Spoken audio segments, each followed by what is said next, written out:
करारा योद्धा, जिसकी सत्ता ने हिंदुस्तान से मुगल हुकूमत का नामो निशान मिटा दिया।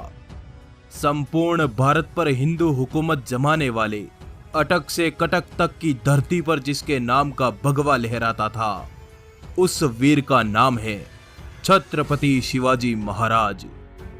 तो आइए जानते हैं छत्रपति शिवाजी महाराज के अनसुने सच्चे इतिहास को। उम्मीद है आपने इस वीडियो को लाइक जरूर किया होगा। तो चलिए शुरू करते हैं। छत्रपति शिवाजी महाराज का जन्म 19 फरवरी सन 1630 को महाराष्ट्र के शिवनेरी किले में हुआ।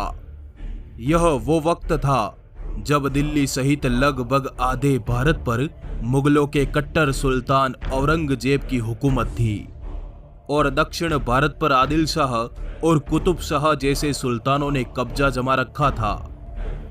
इस वक्त तक भारत में एक भी स्वतंत्र हिंदू राज्य नहीं बचा। देश, धर्म, मंदिर, हिंदू और गायों को खतरे में देख मात्र 15 साल की उम्र में छत्रपति शिवाजी महाराज ने संपूर्ण भारत पर हिंदू हुकूमत जमाने की प्रतिज्ञा ली और इसी उद्देश्य से शिवाजी महाराज निकल पड़े अपनी सेना बनाने। पर 15 साल के बालक का साथ भला कौन देता, इसलिए उन्होंने अपने दोस्तों को अपने साथ लिया और बीजापुर की मुस्लिम सल्तनत पर धावा बोल दिया। Presenting the Indian Car of the Year, Victoris.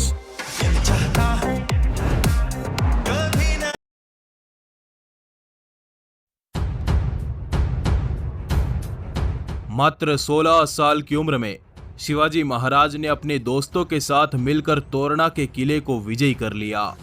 इस किले से शिवाजी महाराज को बहुत बड़ा खजाना हाथ लगा। इस खजाने से महाराज ने अपनी एक सेना बनाई और इसी सेना के बल पर शिवाजी महाराज ने अगले 2 वर्षों में पुरंदर, कोंडाणा, चाकन और राजगढ़ जैसे विशाल किलों पर अपनी हुकूमत कायम कर दी।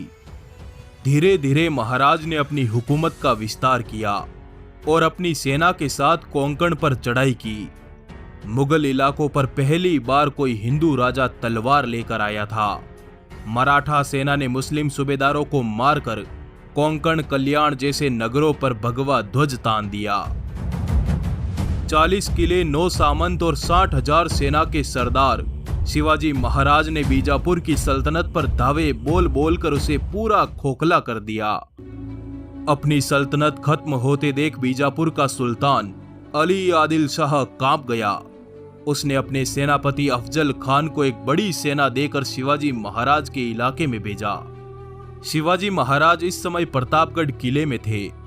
ईस्वी सन 1659 को अफजल खान अपने विशाल लश्कर के साथ सीधे प्रतापगढ़ की तरफ निकल पड़ा। हिंदू, गौ, स्त्री, बच्चे और ब्राह्मणों का कत्लेआम करते हुए उसका लश्कर मैदान में उतरा। हाथी सरी के अफजल खान के इरादे महाराज को धोखे से मारने के थे। इसी वजह से उसने महाराज के समक्ष एक संधि प्रस्ताव रखा। अगले दिन महाराज की अफजल खान से मुलाकात हुई। गले मिलने के बहाने लंबे चौड़े अफजल खान ने शिवाजी महाराज को दबोच लिया और उनकी पीठ में खंजर से वार किया, परंतु कपड़े के नीचे लोहे का कवच पहने शिवाजी महाराज ने अपना बाग नख निकालकर अफजल खान को वहीं के वहीं चीर डाला।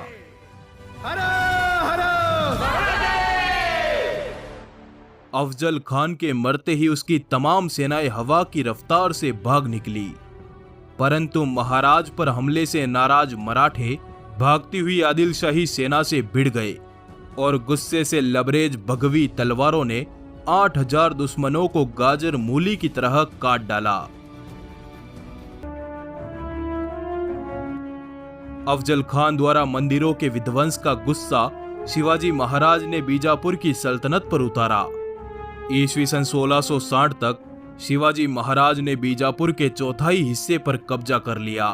सल्तनत के किले ध्वस्त हो गए, जागीरें लुट गई और सल्तनती सेनाएं लड़ लड़कर बर्बाद हो गई। दक्कन की सल्तनत को रक्त से नहलाकर महाराज ने अपनी सेनाओं को कोल्हापुर की तरफ कूच करने का आदेश दिया। मराठों की गरजती हुई सेना दक्कन के खुले मैदान में उतरी और पन्हाला सहित एक एक कर दक्कन के 17 किलों को विजयी कर लिया। ईस्वी सन 1660 की रात आदिल शाह को उसके गुप्तचरों ने सूचना दी कि शिवाजी महाराज पन्हाला किले में है और इस समय उनके पास मात्र 600 सैनिक हैं। मौके का फायदा उठाकर आदिल शाह ने सिद्दी जोहर को 10,000 की सेना के साथ पन्हाला भेजा। मध्य रात्रि तक सिद्दी जोहर ने पन्हाला किले को घेर लिया।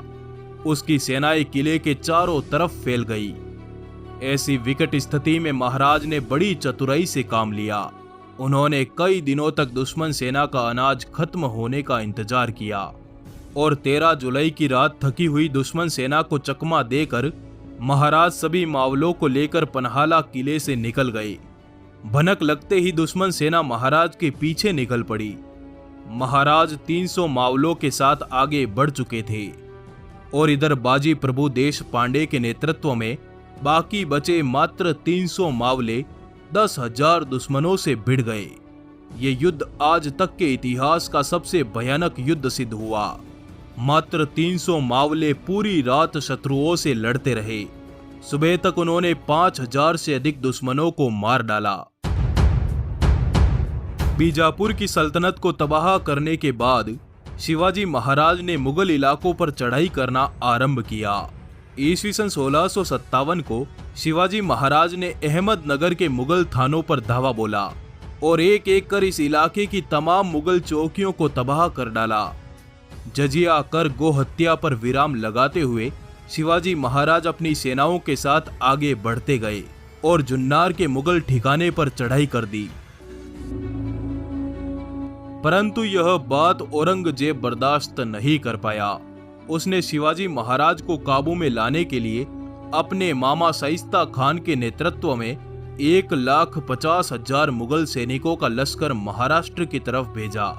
जनवरी सन 1660 की रात शाइस्ता खां भारी लाव लश्कर के साथ पुणे पहुंचा और पूरे नगर को अपने कब्जे में ले लिया। सुबह शाइस्ता खां पुणे के हिंदुओं, गायों और मंदिरों पर अपना गुस्सा उतारता और रात को पुणे के लाल महल में चला जाता। 3 महीनों तक यही चलता रहा, पर 5 अप्रैल सन 1663 की आधी रात को शिवाजी महाराज ने शाइस्ता खान पर हमले की योजना बनाई और मात्र 400 मराठों के साथ पुणे की ओर निकल पड़े। मराठे वेश बदलकर किले में प्रवेश कर गए। एक का डबल, पहले जांच फिर निवेश। शाइस्ता खान की रूह कांप गई जब उसने मौत रूपी शिवाजी महाराज को अपने सामने देखा। घबराया हुआ शाइस्ता खां किले से नीचे कूद गया। वो तो बचकर भाग निकला, पर महाराज की तलवार ने उसकी 3 अंगुलियां काट डाली। अचानक हुए इस हमले से मुगल खेमे में भगदड़ मच गई। इस भगदड़ का फायदा उठाकर सभी मराठे पुणे से वापस लौट आए। ईस्वी सन 1664 को छत्रपति शिवाजी महाराज ने मुगलों के सबसे अमीर शहर सूरत पर चढ़ाई कर दी। मराठों ने सूरत के पूरे मुगल व्यापार को चौपट कर दिया और मुगलों की बेशुमार दौलत को अपने कब्जे में ले लिया। इस घटना से औरंगजेब का गुस्सा 7वें आसमान पर था। अपनी सल्तनत के अपमान का बदला लेने के लिए औरंगजेब ने तुरंत आमेर के राजा जय सिंह को एक बड़ी सेना के साथ शिवाजी महाराज के राज्य में उतारा। ईस्वी सन 1665 को जय सिंह ने 1 लाख सैनिकों के साथ शिवाजी महाराज को पुरंदर के किले में घेर लिया और महाराज से एक समझौता किया, जिसके तहत महाराज को हिंदवी स्वराज के 23 किले मुगलों के हवाले करने पड़े। परंतु ईस्वी सन 1670 में मुगलों पर कहर बनकर टूटे शिवाजी राजे ने किलों पर तैनात मुगलों को मार मार कर लाशों के अंबार लगा दिए। मात्र 4 महीनों में उन्होंने एक एक कर अपने सभी किलों पर भगवा ध्वज लहरा दिया। 6 जून सन 1674 को शिवाजी महाराज का वैदिक मंत्रों के साथ राज्याभिषेक हुआ। अपने राज तिलक के तुरंत बाद हैदराबाद रियासत पर चढ़ाई कर दी। उनकी सेनाएं दक्कन के पर्वतों से उतरी और पोंडा, कारवार, कोल्हापुर और जंजीरा के किलों को हुकूमत के नीचे ले आई। छत्रपति शिवाजी ने कर्नाटक से होते हुए वेल्लोर, गिंगी, मैसूर और तमिलनाडु तक के इलाकों पर विजय प्राप्त की।